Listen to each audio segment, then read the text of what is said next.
how many problems women would face in their life as a result of this transition. Assalamu alaikum. Wa alaikum assalam. I've heard this lecture of yours before, and you seem always to hit the nail on the head over and over again, Okay. subhanallah. But I wish I could make everybody who ever asked me what marketable degree I was studying for hear this lecture.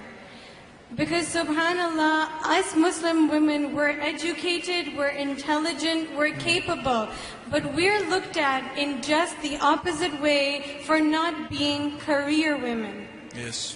And a lot of the sisters here have those questions. I mean, there's so many sisters in line behind me. I was hoping that I would be able to represent all of them in my question. Yes. Basically, in today's world, we're given so many reasons to believe that we should be career women.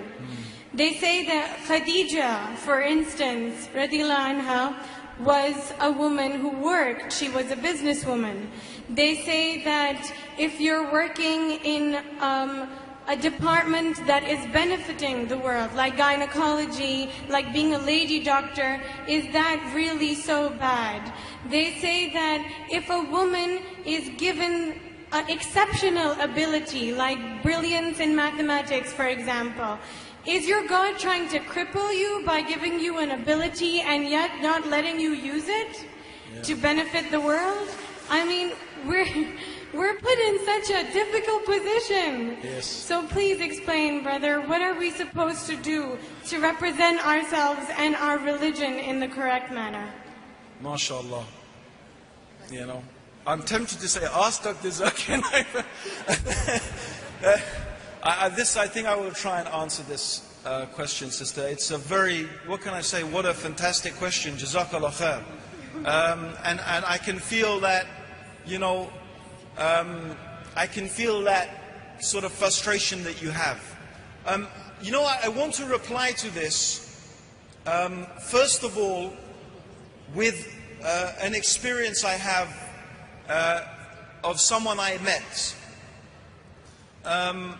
This is a sister I met who is a doctor in UK, and she came to me asking me to please help her find a husband. She said to me, this is what she said to me. She said, I see so many sisters, and this is really a problem in England. I see so many sisters, they have studied and they have got their qualifications and they have achieved all of these things, and they reach an age where they are now desperate to get married. Yet no one seems to be ready to marry them. And she said, I don't want to end up like the doctor, the non-Muslim doctor in my department, who is very qualified. She's a highly qualified gynecologist, specialist in her field, well respected. Yet, and she said, I don't mean this to be rude to her, but she is a miserable, you know, woman. She has, you know, you can see she's so frustrated. She hasn't really had a chance to live her life as a woman, as a mother. And I can feel that she's frustrated by that. And she's like an empty shell, as qualified as she is.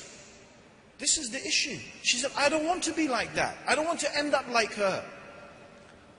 And so this is something we have to understand.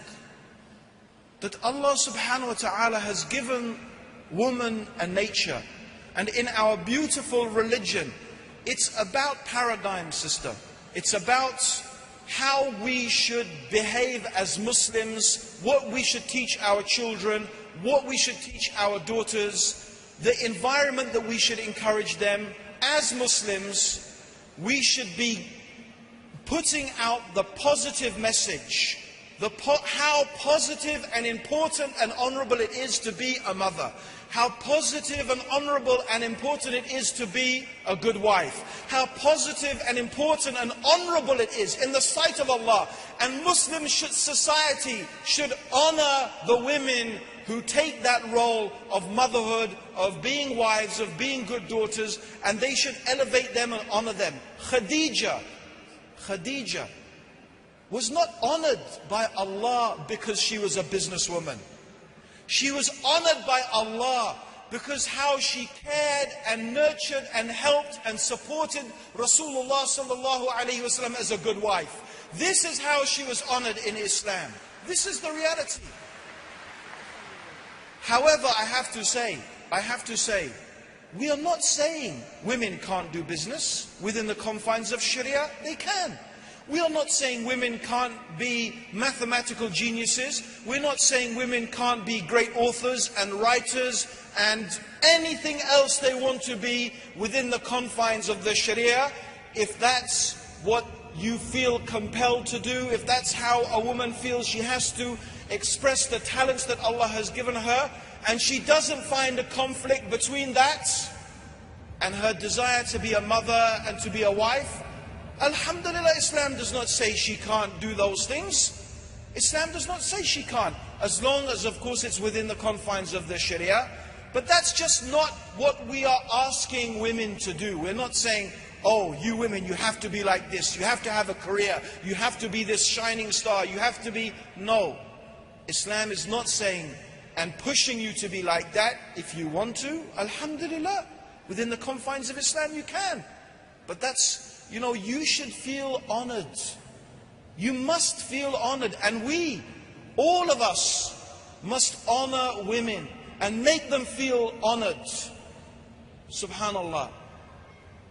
I tell my wife, my brothers and sisters, can you imagine? And I just don't say this for me. I say this for any of the du'at who are traveling, whether it's Zakir or Sheikh Salim or Yusuf, or his wife is here with him this time, not always. Can you imagine our wives staying at home, and they don't have maids like you have maids here, by the way. They don't have families to help you and support you.